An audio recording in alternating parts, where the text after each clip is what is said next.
cours. D'abord, bonjour à toutes et à tous, et notamment aux quelques personnes que je n'aurais pas saluées, parce que il y en a toujours, mais je pense qu'il y aura le cocktail à la fin et ça permettra de remédier à tout ça. En tous les cas, merci à toutes et à tous d'être venus, d'avoir répondu à mon invitation et d'être là ce matin, parce qu'en plus, un certain nombre d'entre vous viennent de loin. J'ai une circonscription qui est vaste, qui va de la côte atlantique aux côtes d'Armor, du Finistère au pays de Pontivy. Et je ne peux pas toutes les citer parce qu'il y a 45 communes, mais ne serait-ce que pour prendre un exemple, pour venir de Cléguérec, vous verrez tout à l'heure que cet exemple n'est pas totalement fortuit, de Cléguérec à Zinzac-le-Christ, il faut pratiquement 1 heure de route. Donc vraiment, merci à toutes et à tous. Et je vous suis particulièrement reconnaissant d'être là ce matin parce que c'est un moment important pour moi, mais je dirais que c'est un moment important pour nous tous. Parce que comme je vous l'écrivais dans mon invitation, nous rentrons en ce moment dans une période d'échéance électorale incertaine, mais en tous les cas qui risque de changer le visage de notre pays. Les élections présidentielles se préparent. Je voterai naturellement pour un candidat de gauche, et ça, je pense que c'est pas quelque chose que je vous apprends. Et je voterai surtout pour celui qui me semblera le plus à même de proposer une alternative et de rassembler le plus largement. Et je ferai connaître ma position, bien évidemment, publiquement, en temps utile. Mais je ne veux pas aller beaucoup plus loin sur ce sujet-là ce matin, parce que d'abord, nous n'en maîtrisons ni les tenants ni les aboutissants, et puis deuxièmement, et je le dis avec humilité, mais je suis sollicité en tant que député à l'Assemblée nationale, mais même en dehors, par un certain nombre de candidats qui voient sans doute en moi une forme, on va dire, d'élargissement de leur socle électoral traditionnel. Et puis, sincèrement, je crois, j'en suis même persuadé, moi, qu'après ces présidentielles, il va falloir se battre pour avoir des députés solides, qui sauront résister, qui ne seront pas des godillots, quel que soit le président en place. Parce que ce président, encore une fois, quel qu'il soit, dans le contexte que nous connaissons aujourd'hui, il a toutes les chances d'avoir été élu par défaut. C'est même malheureusement, je crois aujourd'hui, une des rares certitudes que nous pouvons avoir sur ce sujet. Donc si vous voulez bien, ce matin, parlons plutôt local. J'ai l'honneur d'être député depuis 2012 de ce territoire d'une grande richesse et d'une grande diversité pour lequel je me suis battu avec passion. Et nous avons la chance d'y avoir des associations, des élus, qui sont nombreux dans la salle d'ailleurs, et je les en remercie, des forces économiques et des citoyens qui s'investissent et qui se battent au quotidien pour faire vivre leur commune. Et je les ai accompagnés à chaque fois que mon aide a été sollicitée, à travers la réserve parlementaire bien évidemment, mais surtout politiquement, quand il a fallu à de nombreuses reprises aller frapper à la porte des ministères pour débloquer certains dossiers ou pour faire remonter telle ou telle difficulté. Notre territoire, à l'image du pays, souffre de fractures sociales, économiques, sociétales, des fractures profondes qui n'ont malheureusement cessé de s'aggraver tout au long du mandat de François Hollande. Et dans ce contexte, la défense des services publics a été un des piliers de mon action en tant que député. Parce que je considère qu'ils sont justement un des leviers pour atténuer ces fractures, pour lutter contre la sensation d'abandon et rompre avec l'isolement trop souvent ressenti. Je me suis battu à l'Assemblée nationale comme sur le terrain pour que nos territoires ruraux, comme nos communes périurbaines, parce qu'elles sont concernées de la même manière, puissent bénéficier des mêmes services publics, les écoles, les hôpitaux locaux, les médecins, le service de la poste, le service de l'emploi, enfin les mêmes services publics que d'autres territoires plus favorisés. Ce travail a été passionnant.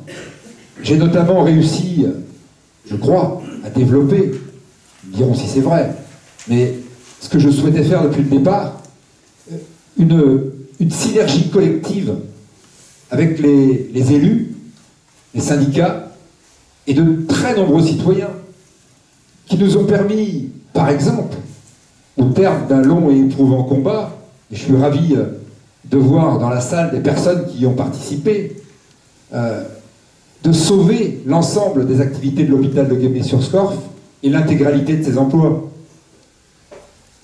Toujours en proche collaboration avec les élus locaux, et grâce à ce travail commun, nous avons pu nous opposer aussi avec succès au projet de mines polluants en Centre-Bretagne.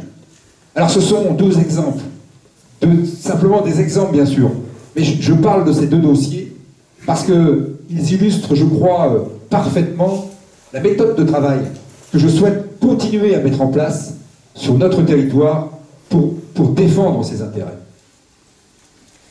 Et donc, vous l'avez compris, tout naturellement, je suis candidat aux élections législatives de juin 2017. En tant que député sortant, je veux continuer à représenter notre territoire et ses citoyens à l'Assemblée nationale pour approfondir ce travail qui a été engagé au cours du premier mandat. Et je souhaite aussi prendre part à la rénovation de notre système politique après 2017. Parce que rénovation, et je ne cesse de le répéter depuis plusieurs mois, qui me semble totalement incontournable si nous voulons tisser de nouveau le lien entre les élus et les citoyens. Et pour m'accompagner dans ce travail, parce que c'est un travail d'équipe aussi, la preuve, vous êtes tous là, mais plus précisément, j'ai choisi une femme que je voudrais vous présenter maintenant. Une femme qui affronte ces réalités au quotidien. Maryvonne Le Forestier, puisque c'est d'elle dont il s'agit, première adjointe au maire de Cléguérec, fait partie de ces nombreuses personnes courageuses qui prennent le temps de s'investir dans leur commune tout en continuant leur activité professionnelle. Comme moi, Maryvonne vient du monde de l'entreprise, en ce qui la concerne, de l'agroalimentaire.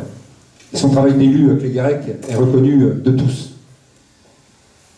Son engagement et son honnêteté m'ont rapidement convaincu qu'elle serait, j'en suis persuadé, la personne idéale pour m'accompagner dans cette aventure. Et je crois qu'à ce moment de mon propos, le mieux, c'est que je lui laisse la parole, et qu'elle vienne se présenter et vous dire quelques mots.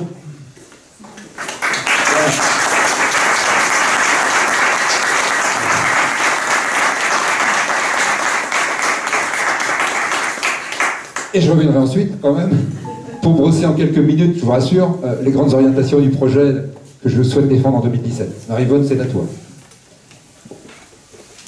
Merci Philippe. Bonjour à toutes et tous, merci d'être là. Quand j'entends Philippe me présenter comme la personne idéale pour accompagner sa candidature, je ne vous cache pas que je suis encore surprise. Quand il m'a sollicité, j'ai pensé qu'il me demandait de m'occuper de sa campagne pour les législatives de juin prochain. Ça me plaisait bien.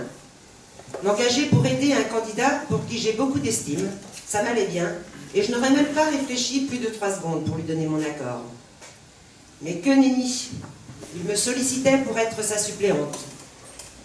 Loin de vouloir en faire mon métier, j'ai toutefois accepté, et je vous assure que je compte bien tout faire pour que Philippe reste notre député au lendemain du second tour des législatives de juin prochain. J'ai fait sa connaissance en 2011, alors que nous étions en pleine mobilisation à Cléguérec pour défendre nos services publics, et en particulier sauver les heures d'ouverture de notre bureau de poste. Au premier abord, je me suis demandé qui était cette personne qui débarquait à nos côtés pour défendre notre cause. Mais très vite, j'ai apprécié l'homme et ses actions politiques en matière de défense publique, son engagement et ses prises de position, défense des services publics. Mieux, j'ai surtout été admirative quand il a osé prendre ses distances avec un parti, un système tellement loin des attentes du citoyen lambda, des difficultés quotidiennes des gens que mon mandat d'adjointe m'amène à rencontrer. En effet, je suis donc première adjointe à Cléguérec depuis 2008, sur une liste où la parité existait déjà. Après un galop d'essai entre 2001 et 2008 dans l'opposition, Nous avons remporté les élections municipales en 2008 avec une liste rassemblant déjà différentes sensibilités de gauche. J'ai la chance de seconder une personne qui restera mon mentor. Un homme proche des gens, dévoué à sa commune, avec une capacité à fédérer que j'admire. Je veux bien sûr parler de Marc Roberts, ici présent, que je remercie pour m'avoir permis de vivre cette belle expérience. Un homme à l'écoute, avec des vraies valeurs. Un homme pour qui l'humain reste le maître mot. Vous en conviendrez vous-même, ça en fait des points communs avec Philippe. Mes origines agricoles et le fait de travailler dans l'agroalimentaire ont sans nul doute contribué à faire de moi une animatrice de terrain au service de la proximité. J'ai retrouvé cette proximité avec les gens chez Philippe. Son écoute et sa perception ont sans doute contribué à ses prises de position et à l'éloigner progressivement des grands ténors du PS et du gouvernement. Issu d'une famille socialiste, bien ancrée à gauche, je vous avoue que, à écouter ou lire nos élites du Parti socialiste et du gouvernement, je ne m'y retrouve plus vraiment. Quand entendront-ils les doléances de ceux qui œuvrent au quotidien pour assurer le bien-être, la sécurité? Soigner les gens devient aujourd'hui un parcours du combattant, tellement on manque de moyens, qu'ils soient humains ou financiers. Est-ce normal de voir policiers et pompiers dans la rue, tellement ils sont en danger pour assurer notre sécurité? Comment pouvons-nous accepter la misère du monde agricole, gagnée par le découragement et l'inquiétude du lendemain? Est-ce normal de travailler comme des damnés et de ne pas pouvoir en vivre au bénéfice de grosses sociétés qui ne cessent de s'enrichir? Et que dire de nos jeunes, qui ne se retrouvent absolument pas dans le système, tant ils sont écœurés par les préoccupations de l'élite politique, oubliant tout bonnement l'intérêt général? Le risque, à mon avis, c'est un vote sanction présidentiel notamment, pour espérer faire cesser toutes ces factures sociétales auxquelles Philippe faisait allusion tout à l'heure. Sa volonté de rassembler les forces de gauche dans notre circonscription chez Philippe m'a vite séduite, car nous ne pourrons conserver la circonscription qu'en agissant de la sorte, en privilégiant l'intérêt général. Je ne m'attarderai pas davantage, mais vous l'aurez compris, même si je suis loin d'avoir la certitude d'être à la hauteur, j'aurai à cœur de porter haut et fort les valeurs de la gauche, la vraie gauche, celle qui m'a attirée et conduite tout naturellement devant vous aujourd'hui, aux côtés de Philippe, le seul qui puisse encore rassembler les différentes tendances de gauche du territoire.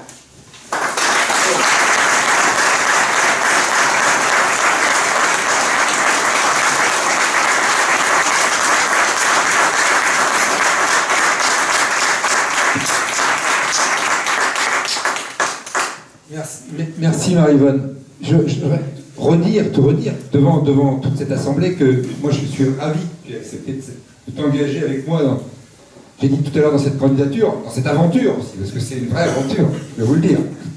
Et puis je veux le redire aussi, moi j'ai vraiment pas le moindre doute sur le fait que tu seras à la hauteur. Moi, ce que je souhaitais absolument éviter, en tous les cas, avec le choix de ma suppléante, c'est d'alimenter l'entre-soi de la classe politique.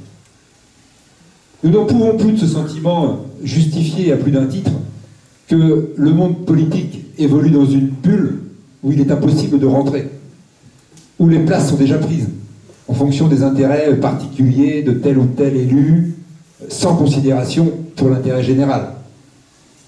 Tout comme moi, avant que je ne sois élu député, ma suppléante n'est pas issue du sérail politique. Marie-Yvonne n'est pas une professionnelle de la politique. Elle n'appartient à aucun parti.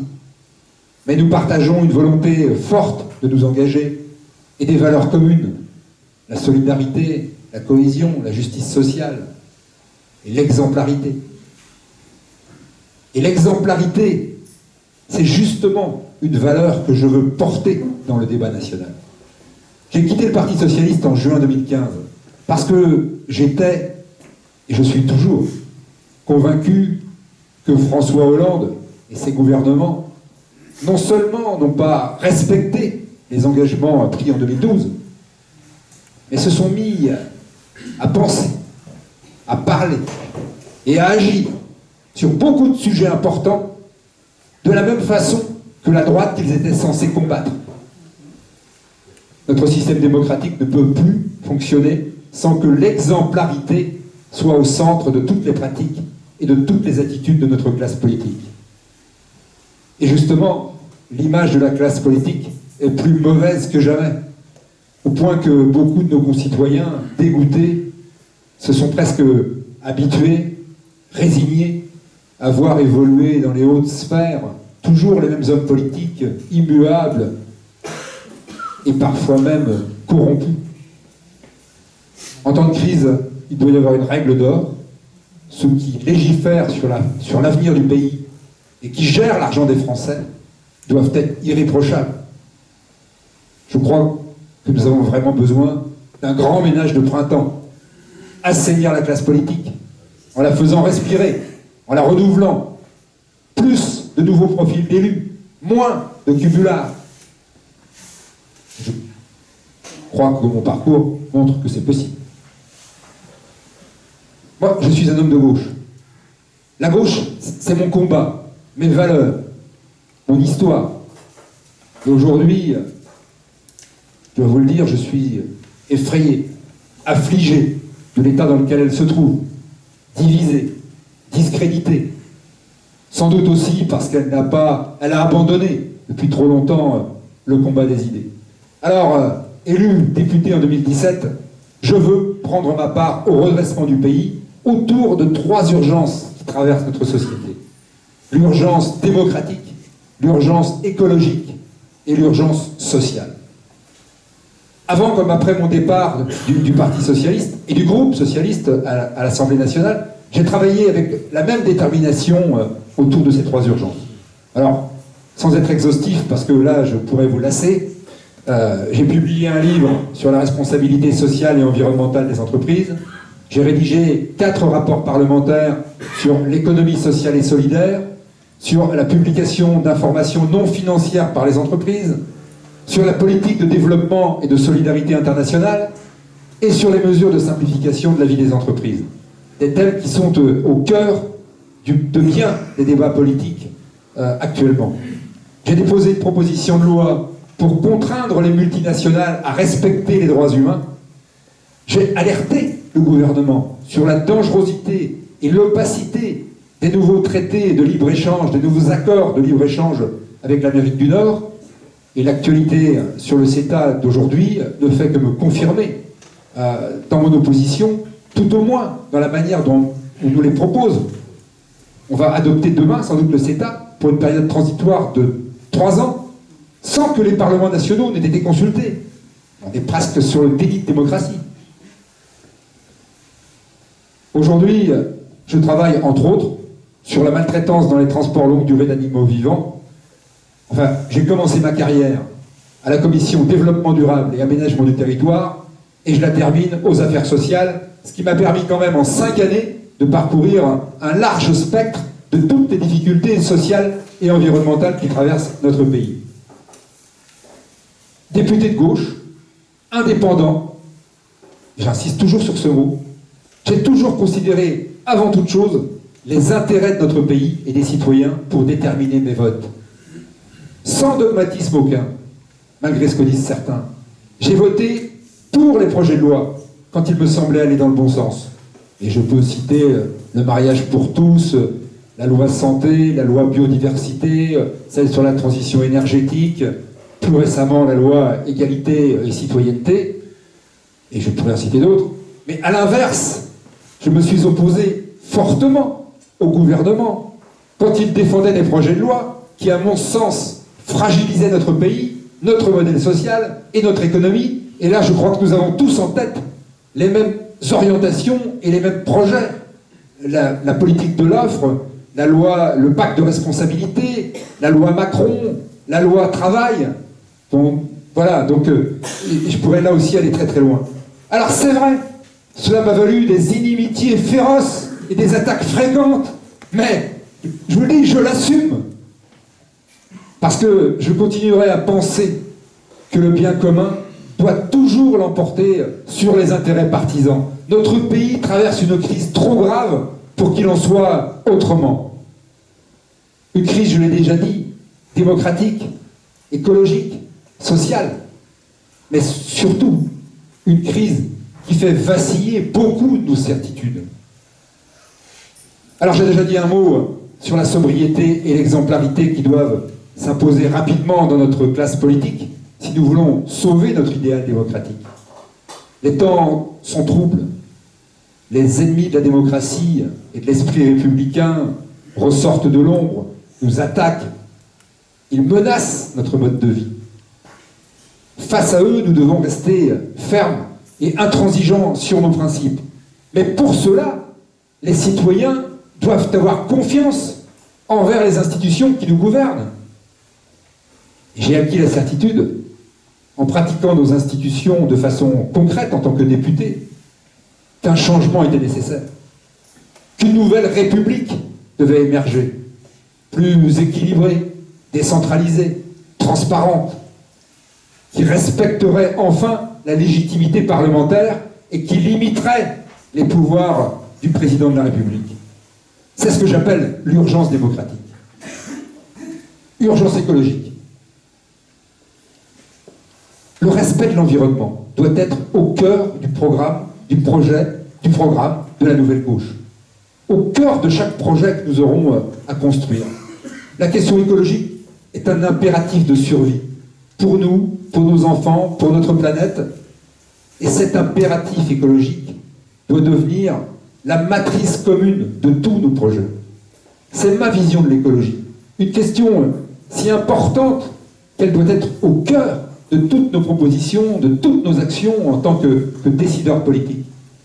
Et pour ma part, et je veux insister sur ce point, il ne s'agit pas d'écologiser un programme, mais bien plutôt de programmer l'écologie. Et on pourrait rentrer dans le détail, parler du climat, de l'énergie, de l'agriculture, de l'alimentation, de nos moyens de communication, de nos moyens de transport, de l'urbanisme du futur. Et je pourrais aussi en parler comme ça très longtemps. Enfin, l'urgence sociale. Chacun en a conscience, la précarité, le chômage et le déclassement sont des fléaux qui fracturent notre société, qui la percutent de plein fouet. Chaque année, de plus en plus de Français se privent de chauffage, d'eau chaude, ou d'une visite chez le médecin ou chez le dentiste. De plus en plus de Français s'endettent pour régler leurs factures de la vie de tous les jours, ou simplement pour payer leur loyer. Face à cela, face à l'augmentation de la pauvreté, face au dumping social de la mondialisation non régulée, face à la montée des inégalités et des discriminations, beaucoup de citoyens ont la sensation tenace que la politique ne peut plus rien pour eux. François Hollande avait été élu sur une grande promesse de justice sociale. Cette promesse a été trahie. Où est passée, par exemple, la grande réforme fiscale qui devait rendre notre système plus juste? Au contraire, la pression fiscale décidée par le gouvernement a étouffé tout espoir de reprise économique. Et en parallèle, le gouvernement de gauche libéralisait des secteurs entiers de notre économie et finissait même en apothéose, en fin de quinquennat, par proposer la déchéance de nationalité et par s'attaquer au code du travail issu de décennies de lutte sociale. Et qui aurait pu imaginer un tel décalage entre les promesses et la réalité? Le résultat de tout cela, c'est l'urgence sociale.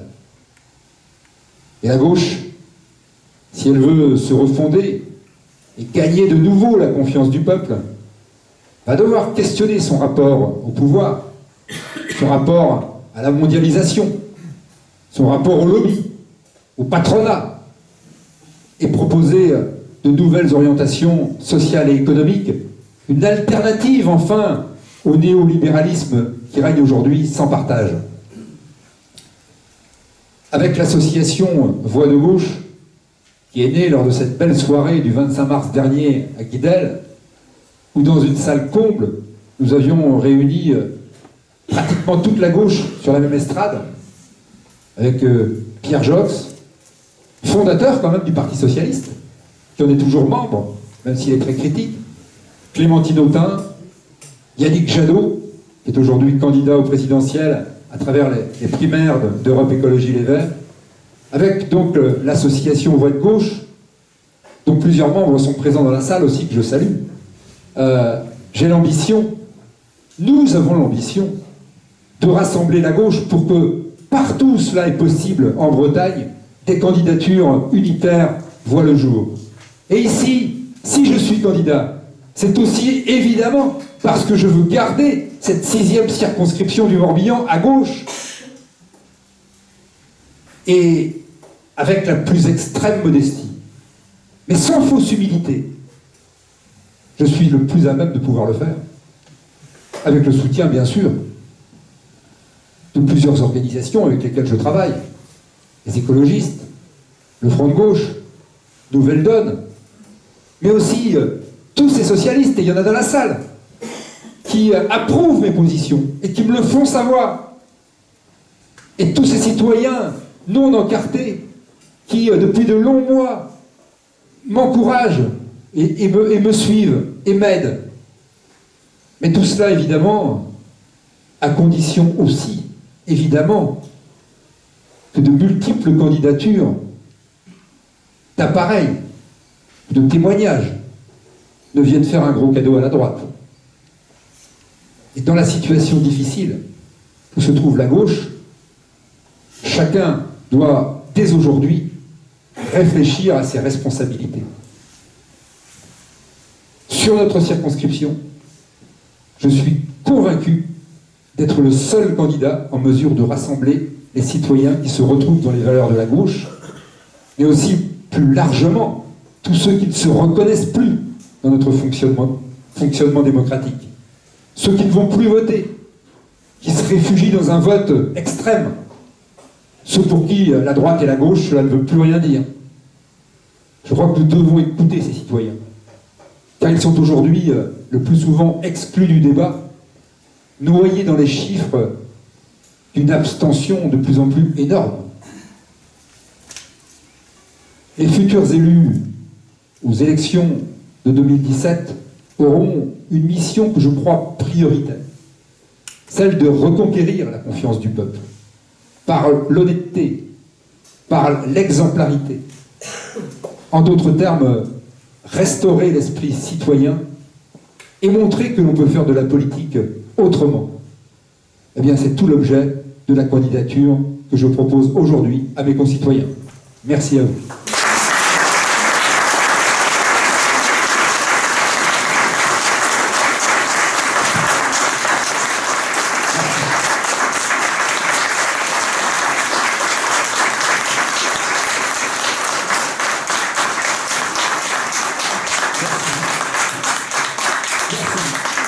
Merci. Bon, ça fait chaud au cœur dans des applaudissements parce que c'est toujours... on a toujours besoin de se faire encourager, c'est toujours très bien. Donc, merci en tous les cas à vous. Et puis, on va maintenant passer à la deuxième partie, conviviale, puisque j'avais dit cocktail convivial. Donc, il n'y avait pas simplement écouter un discours politique, mais aussi, on va pouvoir discuter un petit peu autour d'un verre. Alors, je suis désolé si je pourrais sans doute pas discuter avec tout le monde, parce que ça va être un peu compliqué, vu le nombre que vous êtes dans cette salle.